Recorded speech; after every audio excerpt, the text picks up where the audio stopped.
everybody.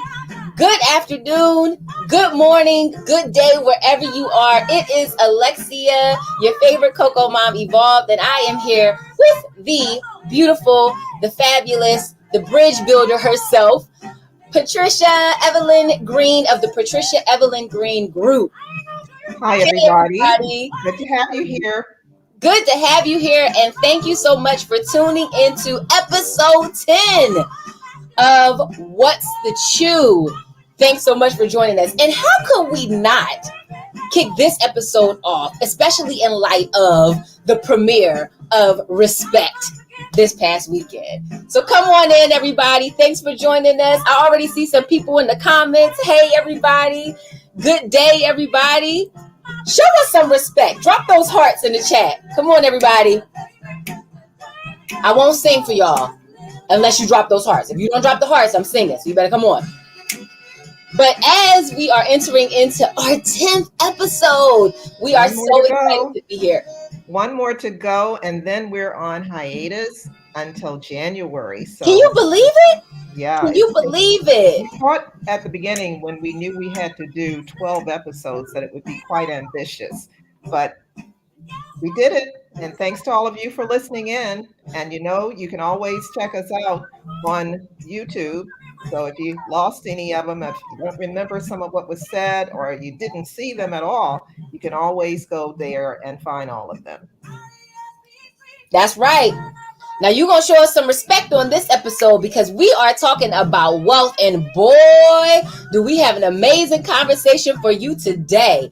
And what better way to lead off this conversation, our episode about wealth, than listening to the legend herself, the Queen of Soul.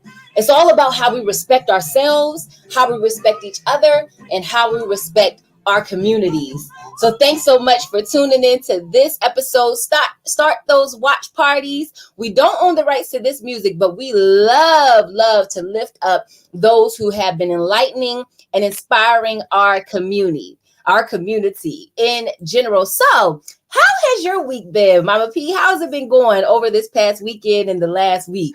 My days just run together. I don't know if I've told any of you, but I have a PR firm, and I also am the executive director of the African American Heritage Association, and I live outside of Gettysburg, and the association is in Richmond. So I've been nonstop because we have an event coming up this coming weekend on next Saturday in Richmond. Ooh, and I'm telling you, she's not splitting hairs here. Let me tell you, she is absolutely busy. The public relations industry as a whole, especially as it starts to engage and adopt principles around digital marketing, is heavily growing. So we know that everyone is trying to look for ways that they can become viral, right? And that's kind of cool. But we want to be intentional about our movements. And that is something our two guests that we have on today. But let me tell you, today is a historical day. So if you've been keeping up with us over these last few weeks, you know that you're tuning into What's the Chew, right? And so What's the Chew is an intergenerational call and response dialogue. Now we center it typically around the experiences of Black women in culture, health, education, and wealth. But I got a secret for y'all, okay? We got a man on today. I'm not going to say who it is.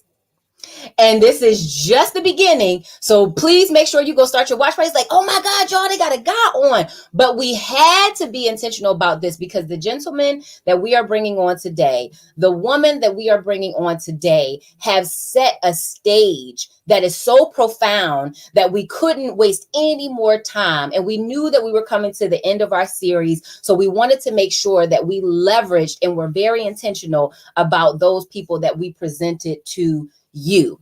So whether you're watching this live with us, hey to all of those out there, or whether you are watching this playback, remember that What's the Chew, again, we are centering our conversation around culture, health, education, and now we are talking about wealth.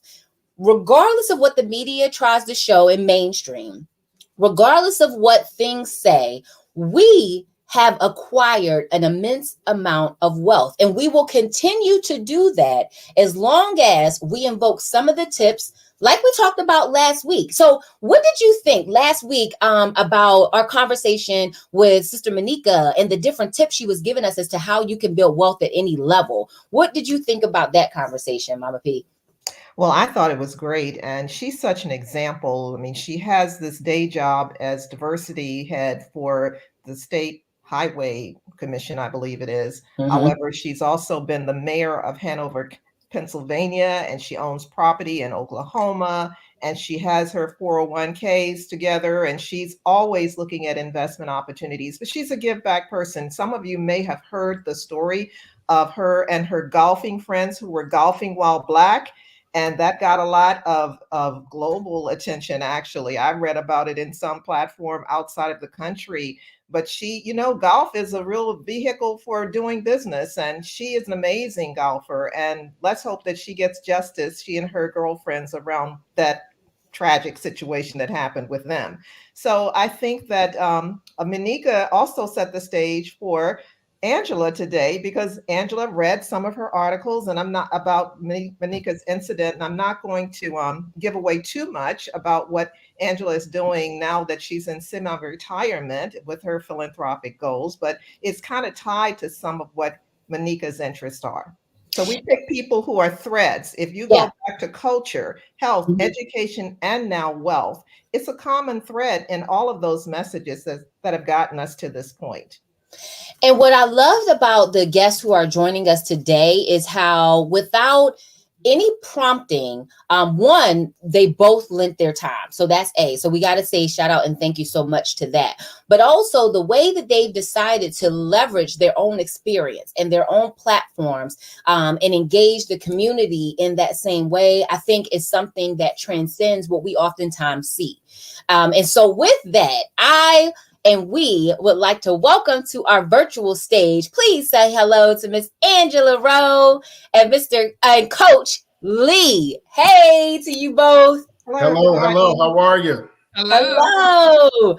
Hello, hello, hello. Say hello, everybody. Please drop those hearts. We are so excited and so blessed to be here today, amongst this greatness. And I got to say, I really kind of get goosebumps every time we bring and we have a conversation, but especially as we started to pivot into this wealth conversation, because for me, it's like we don't always lift that up enough. Like, I really feel like we don't lift it up enough, that we are such a wealthy people and we have so much that has penetrated generationally, and we don't get a chance to really do it justice. I feel like the way it is. So I'm always just so excited. So thank you to you both for tuning in today. Well, to add to what you're saying, it's the art of storytelling. Telling our stories is so very important. If we tell our stories, we won't be what others call us.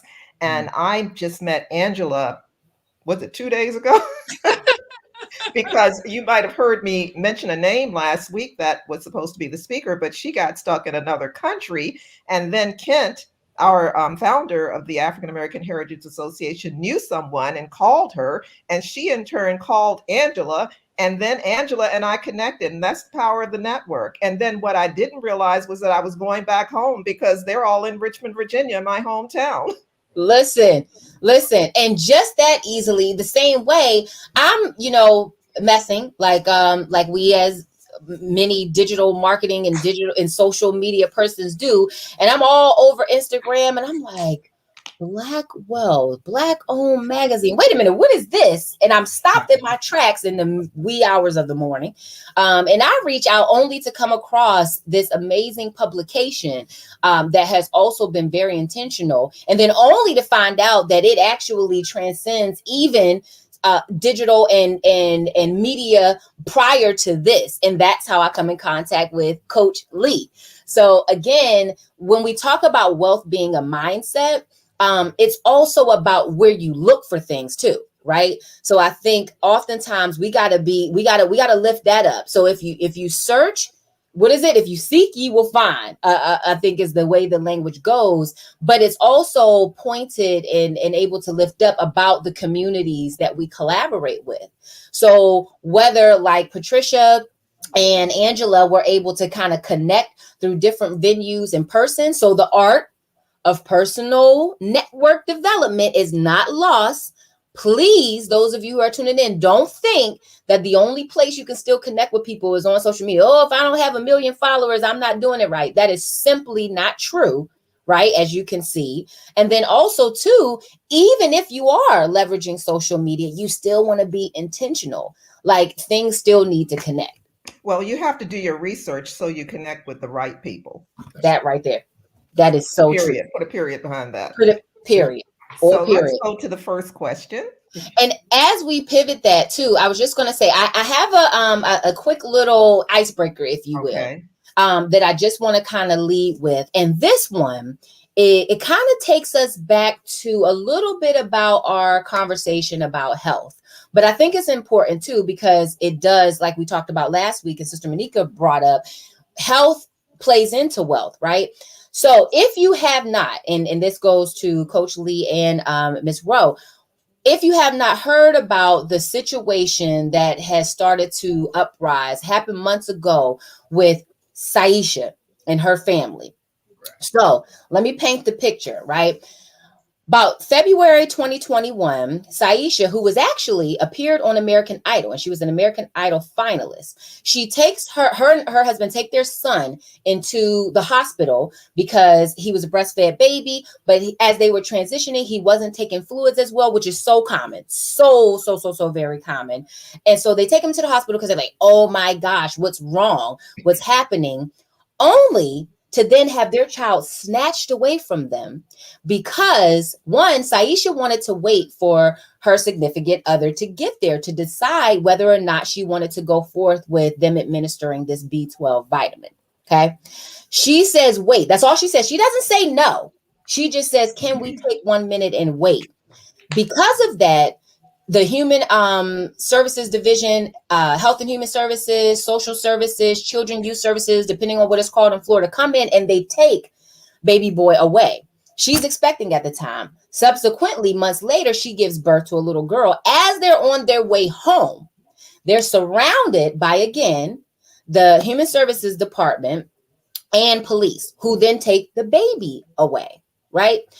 So the reason why I bring this up is because, especially because of her position, right, as a public figure, sometimes we can feel like we have all the answers and that, we don't necessarily need to be as informed about some of these systems that are in play, but play against us.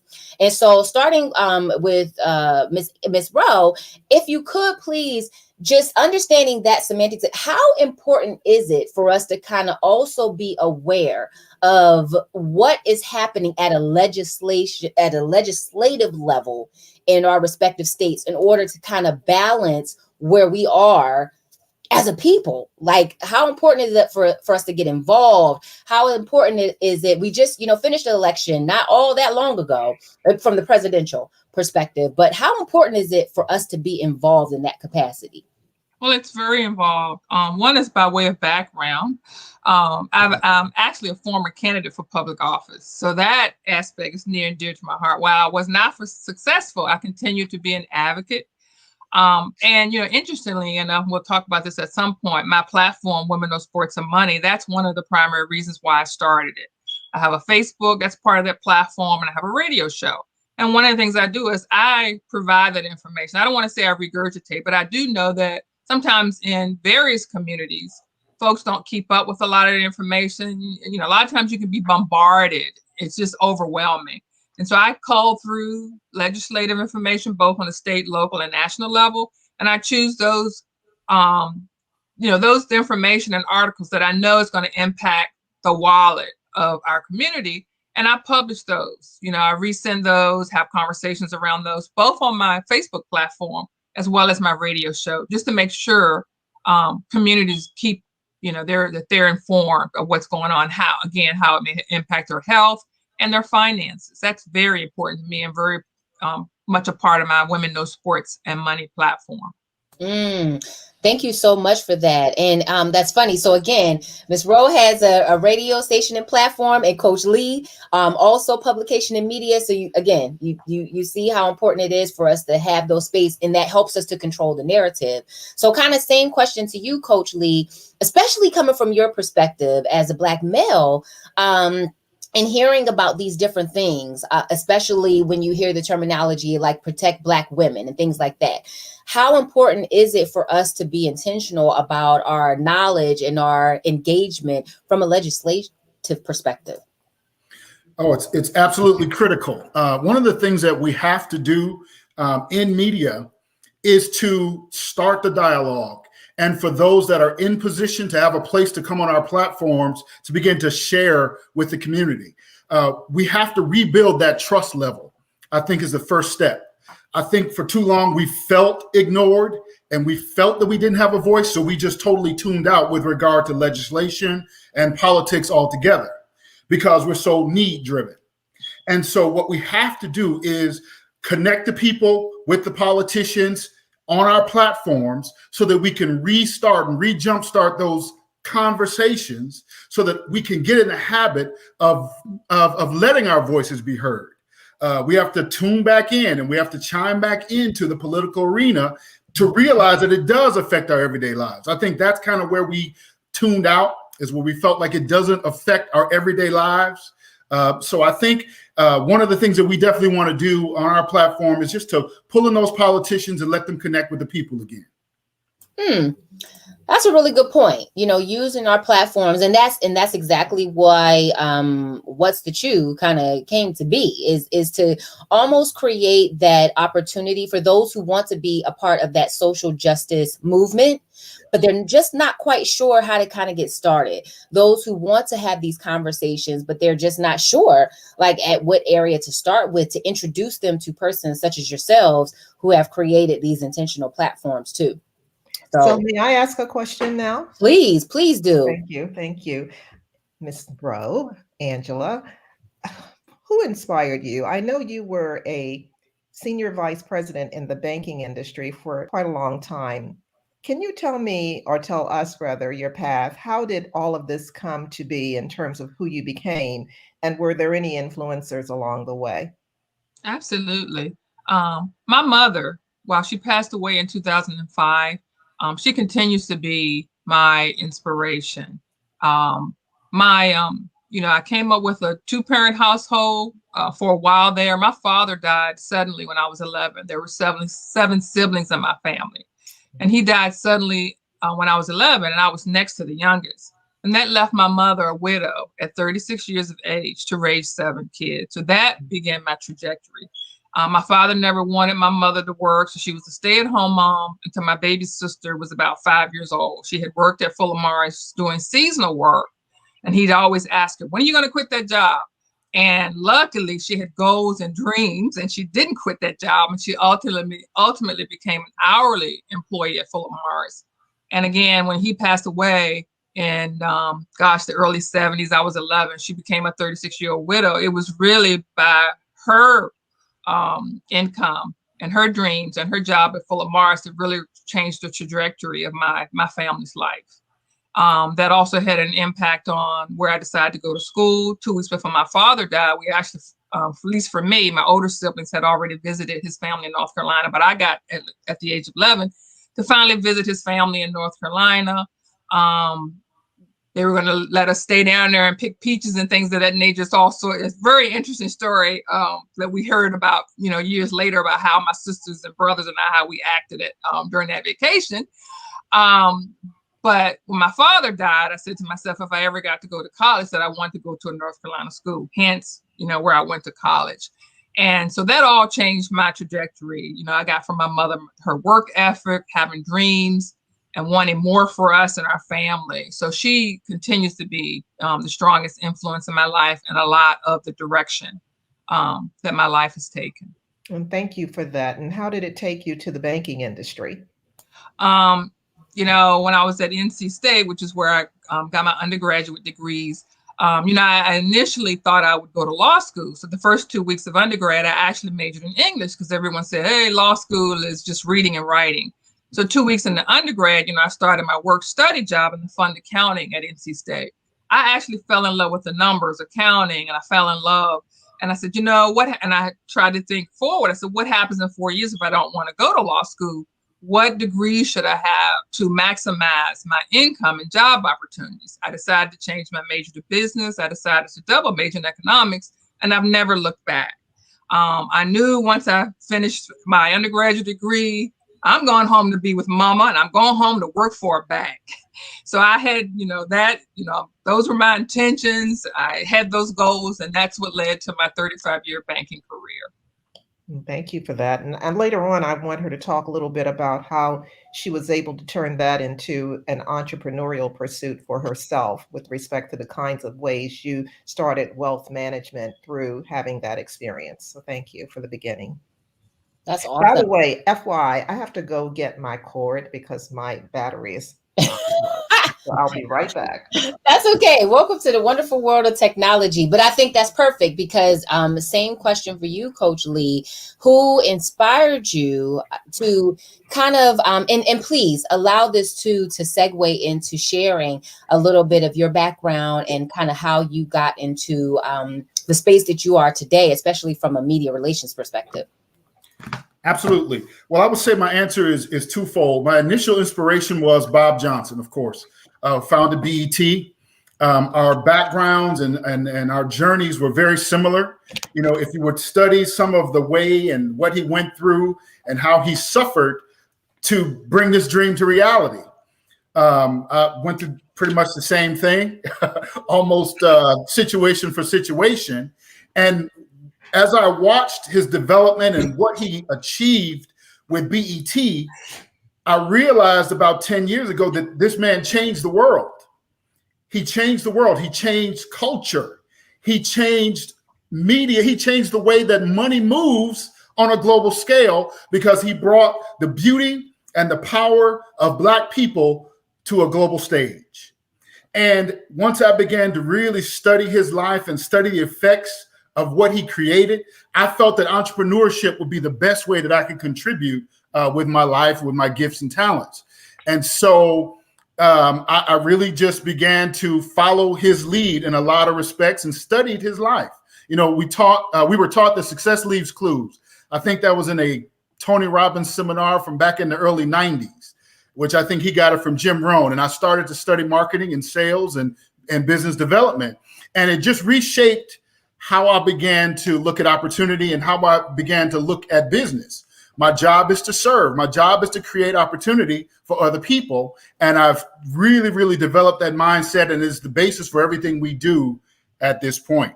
My second inspiration came from several of the professors I had at Morris Brown College back in the 80s. I really went to school to get a good job and just do the whole middle class thing. That's what I was taught. That's how I was brought up.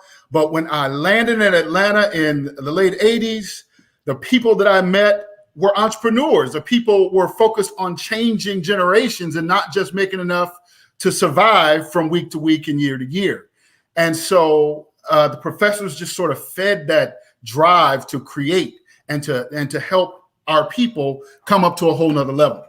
So yes, those people between the professors at Morris Brown and the other HBCUs we visit and watching Bob Johnson's journey, I just have never been any good with trying to fit into the corporate America that my parents wanted me to try to participate in. I quit at 24 and never looked back.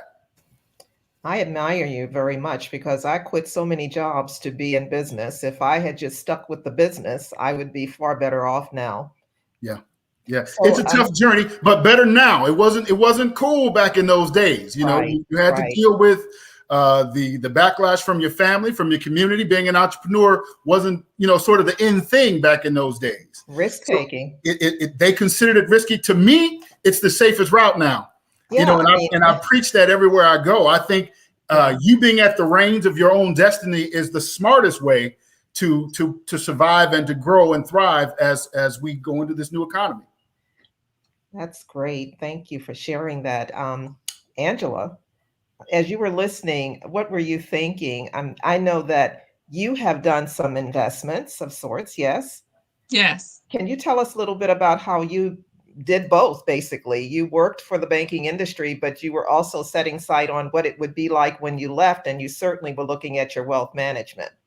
Yes. One thing you'll find with what I'll share with you today, there's some common themes that you'll take from my journey. I don't know if you want to consider these takeaways, but I always make sure my career goals supported my financial goals. I always strive to have multiple sources of compensation. A lot of times I find that a younger generation thinks in terms of income, but for me, it was compensation. What's included in an employment package? Not just the hourly wage or salary, but what other benefits are in that package? What are the health and wellness? What are the financial incentives, such as cash bonuses and stock, equity into the company? So I was always looking long term. As far as goal setting, in my mind, I always had a certain minimum savings and investment level. So my eye was always on towards that. And what I wanted to do, not just reach those levels just for the sake of saving and investing to have a lot of money, but I wanted at some point to be able to pull back on work so that I could have time for my other interests, things that I wanted to do in the community and have an option, pulling back on work is an option. I wanted to achieve a certain net wealth, net worth, where your assets and your liabilities equal your net worth. Your assets are the things that you own and your liabilities are the things that you owe. I wanted to be consistent. So it was important for me to be consistent in my savings and investment strategy. I also knew that I had to make sacrifices. I had to make personal sacrifices, such as moving, taking job promotions that were in another state, that were in another city, job promotions that may have been in my state, but where I had, to commute during the week. I always had that. I knew sacrifices would be having to, be away from my family, away from my church, if that meant more compensation long term. I also thought in terms of asset protection, making sure, that I didn't leave insurance out of the equation, health insurance, life insurance, auto insurance, things to protect your assets and things that you may need more. Insurance is something that you may need more or less over time in your lifetime, depending on your family circumstances. And then finally, I always had a philanthropic mindset. God loves a chill forgiver. I have strong faith. Being a tither has always been a priority. And, anyone can be a philanthropist. I think people don't realize it's not just donating money, but it's also donating time and experience and skills and talent. And so that's always been my mindset, not only to get, but also to give.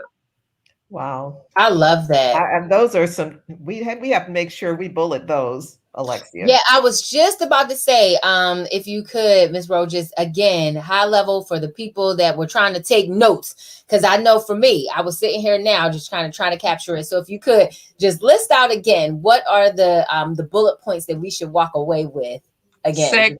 Set goals, career goals, compensation goals, minimum goals, like how much, when you want financial freedom or you want to be able to do whatever you want to do in life, what's the minimum saving investments? If you had your way, 30 years ago, I had a dream about, okay, what's the minimum I want to be able to save?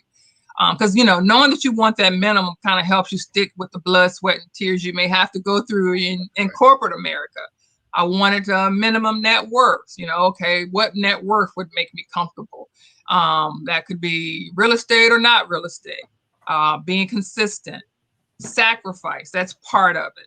Knowing you're going to have to make sacrifices. Take this job versus that job, because in the short term, one or the other may be better. Take a job promotion in this state versus that state. And then protecting, I call it asset protection. Protecting your assets along the way. Don't leave insurance out of the consideration. And then finally, having a philanthropic mindset, not just getting, but giving back. Absolutely. That's so important. That is so important. So understanding your assets and protecting them, as well as having a philanthropic mindset. And it is true. I remember that was one thing that I learned as we think about kind of like culture and legacy. That is one thing that I learned from my grandmother, is the whole, you can't be God-given.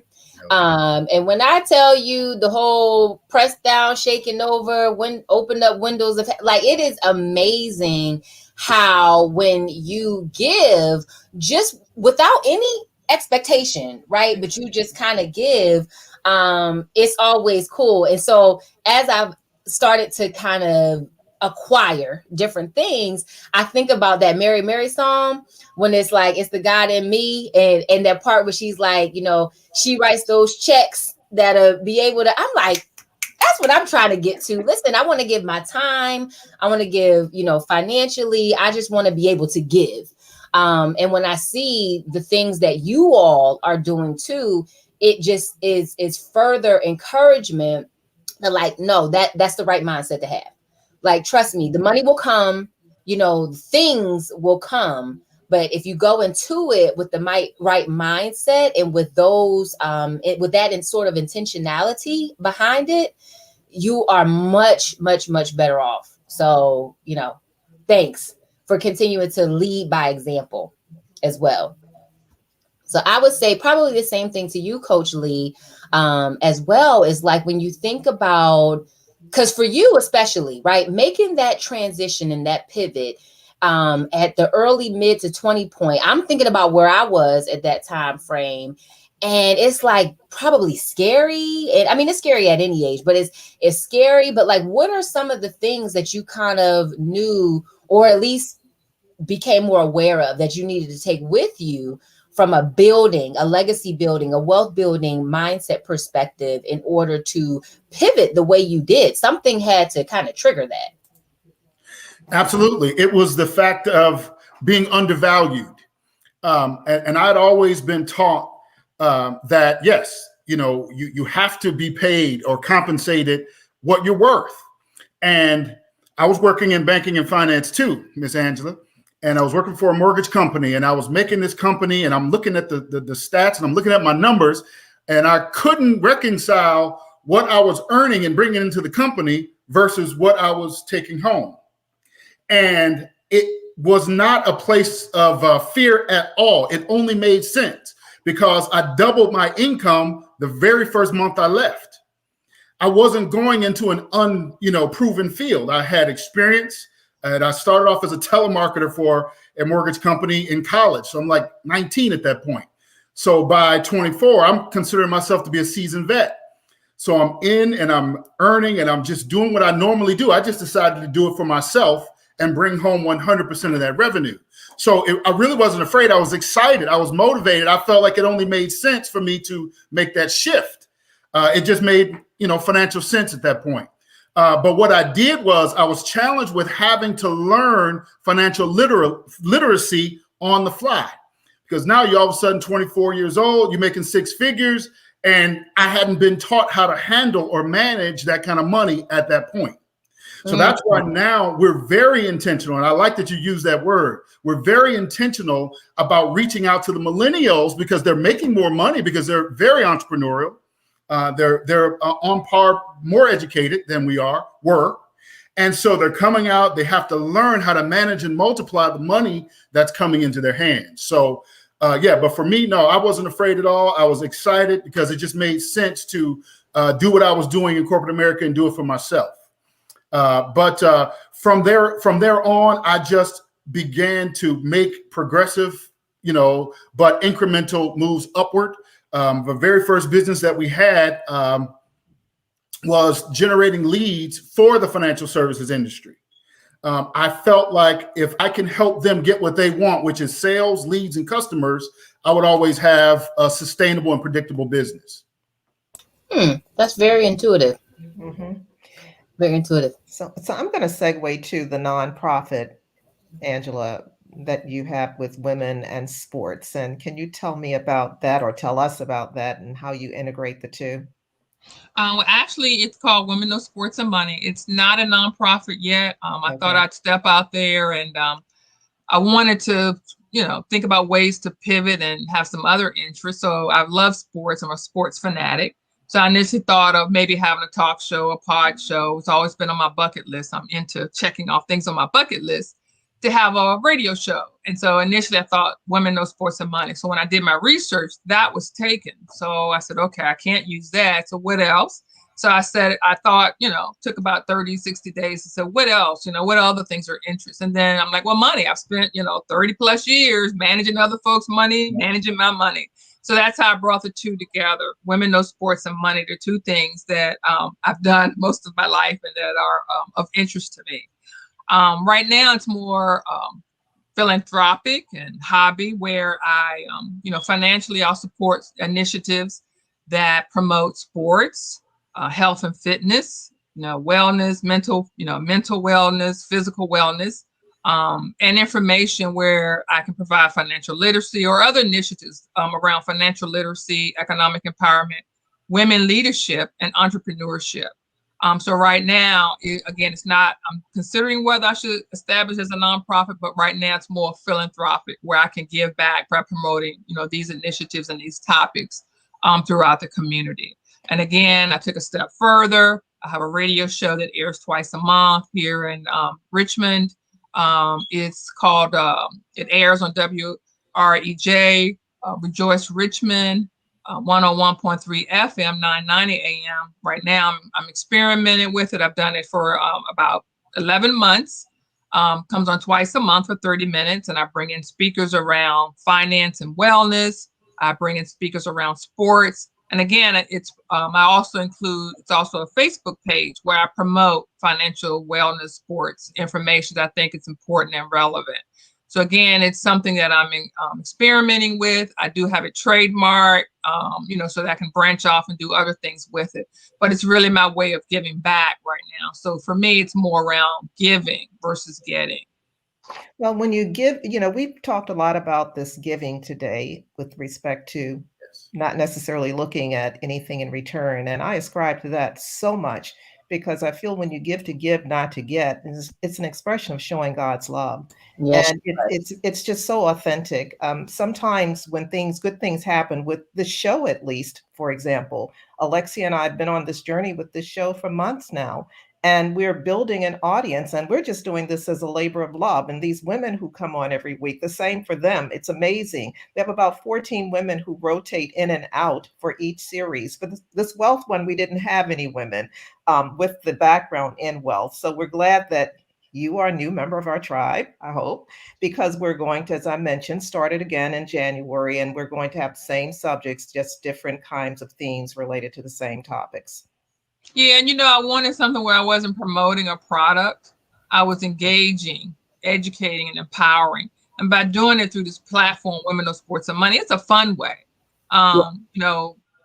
Sports is a unifying force in our country, and it brings people together. You don't have to worry about politics or, education. It just, it's a way that folks can come together and have fun. So sports was the draw, but the financial piece and the money piece was really what I really wanted to give back. So it's, a way to bring those two things together, to draw in people where we can have more things in common, so that we can all be empowered.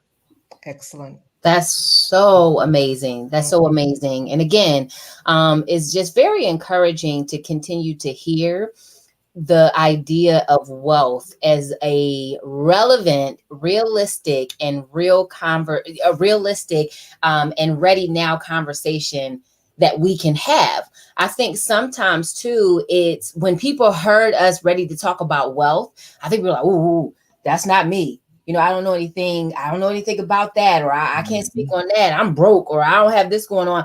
But again, it's a mindset based on the principles that we've adopted and the way we navigate in an intentional way.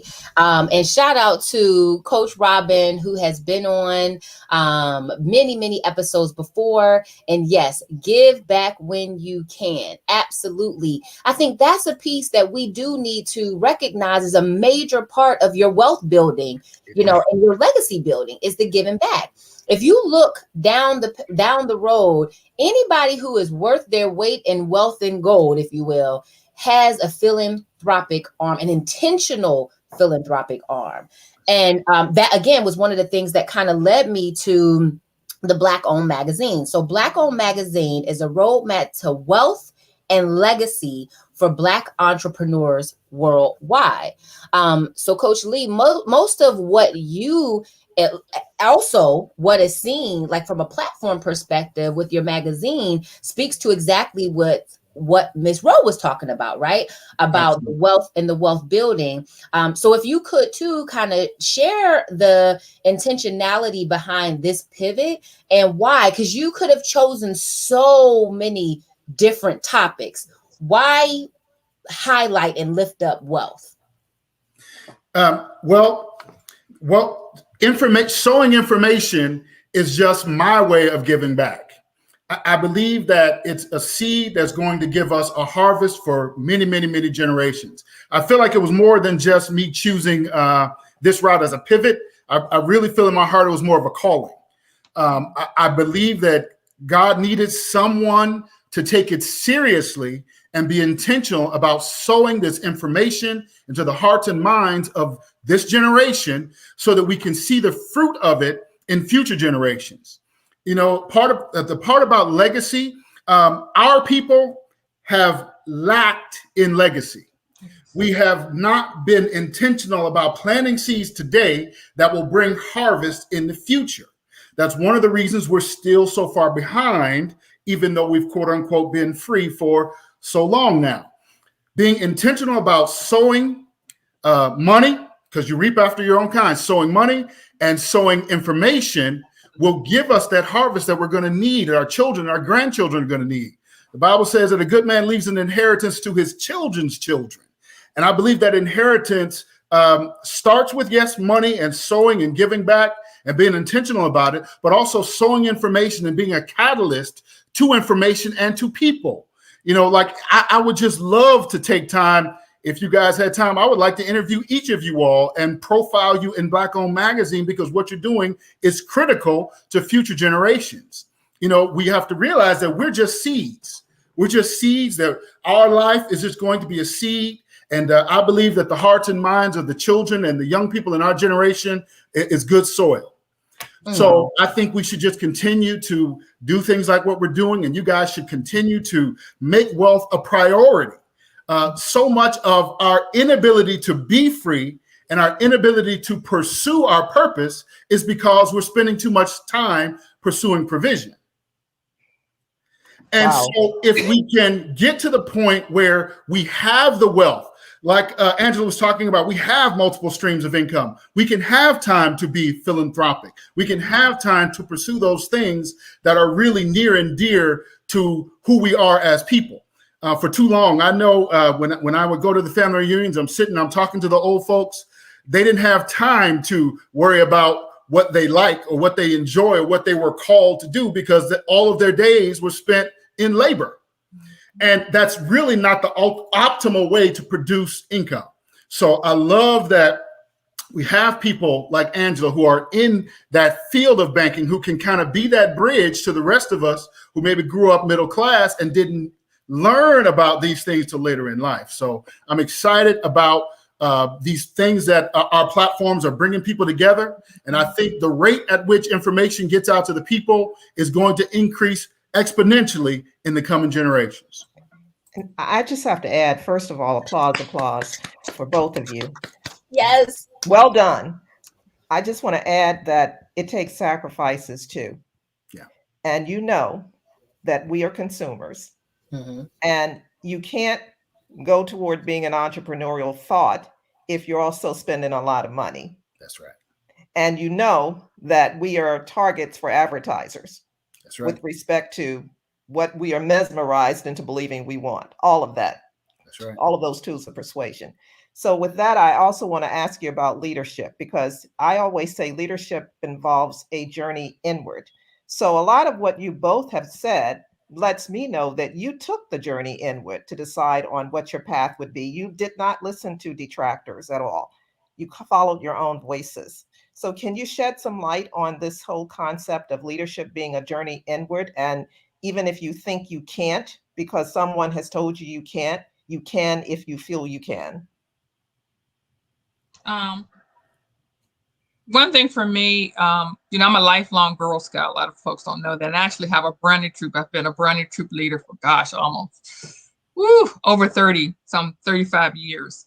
And one of the pioneering women in Girl Scout was Frances Hasselbein. She worked for the Peter F. Drucker Leadership. So if you ever research Frances Hasselbein, Peter F. Drucker Leadership, I mean, she was the thought leader.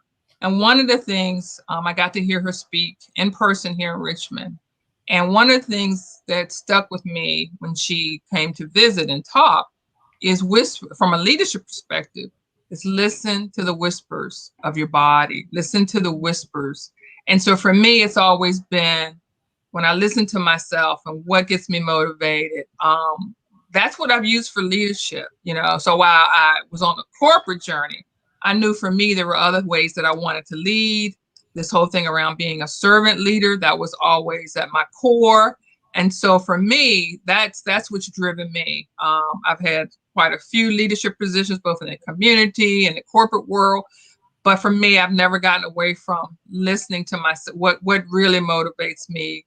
And that is the giving back and the sacrifice that we talked about earlier. So I haven't strayed too far away from that. And that's really driven the opportunities that I've sought, the opportunities that I've been given around leadership, and that'll continue to drive the things that I do. Thank you for that. And you, Coach? Robin said I was on national staff right after Frances left. Wow. Wow. Look. Yes, Girl Scout. On my honor, I will try to do my duty for God and my country. I was a Girl Scout. Help people at all times. Girl Scout. I was a girl. My mom, Lord rest her soul, she used to be like, I was cookie queen and 19 somebody and something else. I was like, all right now. I can't tell you how many cases of cookies my mom took to Philip Morris. Same question though, Coach Lee. What about for you from a leadership perspective? Well, I 100% agree with Angela that leadership is a call that is whispered very softly and very quietly in your heart. And you just have to make the decision if you're going to give it an ear, because it takes courage and it takes boldness, because the leader has to go first. And you don't oftentimes want to be the one to go first. You don't want to be the one who, in a family of, blue collar workers, breaks the trend to venture out into entrepreneurship. You don't want to be first. That fear of being first and that fear of being the trailblazer often hinders people from stepping out. But I think you just have to make the decision that I'm going to listen to that inward voice, to step forward, to raise my hand, to take the steps, be bold and courageous, and go first. And the very thing that we need in our generation is more leaders. More people have to say yes to that voice, because every region and every area of our country and society needs more leaders and more mentors, especially when we can pass down our experiences to the younger generation. That's the thing that will connect us and give us that boost to move forward economically, socially, and politically. Oh man. Yes, definitely. All of that. As we start to kind of wrap up today's conversation, again, for those who are tuning in, thank you so much. Please make sure you share this audio and visual experience that we have for What's the Chew. We've been having a conversation today on episode 10, lifting up the fact that wealth is really a mindset. And yes, there are different elements that we have to be intentional about. And to echo what Coach Robin said, mentorship is so important. There's so many different aspects, but it starts with you taking the first step of interest, right? Nobody's going to know everything, but as you can see, we have resources that we want to connect with. And all of us are putting ourselves in a position to kind of learn more. That's saying you know better, you do better. But it starts with that yearning to kind of want to learn that too. So for you, Patricia, any last questions before we turn it over to our guests to give their final thoughts? No, I think they dropped the mic as they said on anything that I would say. It So literally was. Turn it over to you guys to have some parting words. So I'll let Ms. Rowe, if you have any final words, final thoughts that you just want to share, especially as we lift up this conversation about mindset, about intentionality around wealth. Yes. I don't know if you've covered this around in previous sessions, but I just want to touch on a couple of things briefly around consumer debt. Too much debt will get in the way of you achieving your financial goals. Monitor and protect your credit score, your credit history. I worked in an industry in banking where having bad credit was a non-starter. It would have negated any job opportunities. I want to say a thing about automobiles because the prices have gone through the roof. Besides my first car that I purchased, you had to have that first sports car out of college. I haven't bought a new car since. Every car that I've used, every car that I bought, I've bought used. That's what my dad said. I've kept my cars on average 13 years. So I did want to say a little bit about that. And then want to say a little bit about real estate, since, just to share my journey. I'm a strong believer in home ownership. And while it's not for everyone, it was for me personally. I've never had an apartment. The only time that I had an apartment was when my company put me up in corporate housing while I had a home being built when I took a job relocation. So for me, home ownership is very important to building your wealth. And then finally, I want to say, which we hadn't touched on, you may have touched on previously in the education segment, is invest in yourself. I was 11 years into my career when I decided to go back to school to get my MBA. So also, when you're on this, savings and investment to build your wealth, make sure you invest in yourself. That's important. Okay. So important. Thank you. Tips. And as our first male to be able to grace the stage too, definitely want to know any final thoughts you have, Coach Lee, and if you could to just lift up for you as a Black male, especially, how important and what position do you believe that Black women play as it relates to in building Black wealth? We see a lot of t-shirts and we see a lot of t-shirts and we see a lot of paraphernalia saying protect Black women. And we also see sometimes, and we know that we are the most vulnerable population. Like we talked about last week, the beginning of August, I think it was August 3rd, was Black Women's Equal Pay Day. And what we realized is that it takes women on average over almost a year and a half to earn the same amount as our white male counterparts within a year.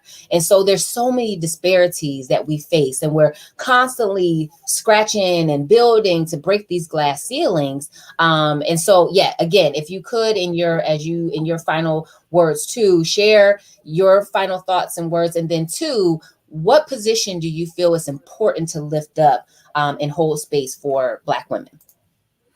Well, first of all, let me say that Black women are increasingly leading the way in Black entrepreneurship. My research sources say that 46% of all Black-owned businesses are Black women-owned businesses, and that they're really beginning to make waves, and they're beginning to make the market shift in their favor. One of the things that I believe has contributed to that is platforms like this, where you all are getting together and you're encouraging each other, you're sharing knowledge, you're sharing resources, and we just have to do that more and more. We know the statistics. Yeah, 1% or so of Black women get funding for their ventures within their first year. We see the 2 to 3 times the rate of denials in their application for funding. And so I think that just the connectivity with the people like Angela and like yourselves who can give the training and the mentorship so that women go in better prepared and begin to let them see the power that you have in the marketplace so that you can demand the respect and the pay, the income that you deserve. You don't need the market's permission anymore. The very fact that you all are taking the reins and you're being intentional about making the move into entrepreneurship, the money and the revenue that you generate is your permission. So now you just have to begin to demand what you're worth, and you don't take no for an answer. Like Angela said, once you have decided that you're going to invest in yourself, you have protections in place that will make it mandatory for them to pay attention to what you're trying to do. So all I say is continue this wave, continue to connect, and continue to demand your respect. I'm encouraged. I'm inspired. Yeah. Wow. And a lot of this is for your generation.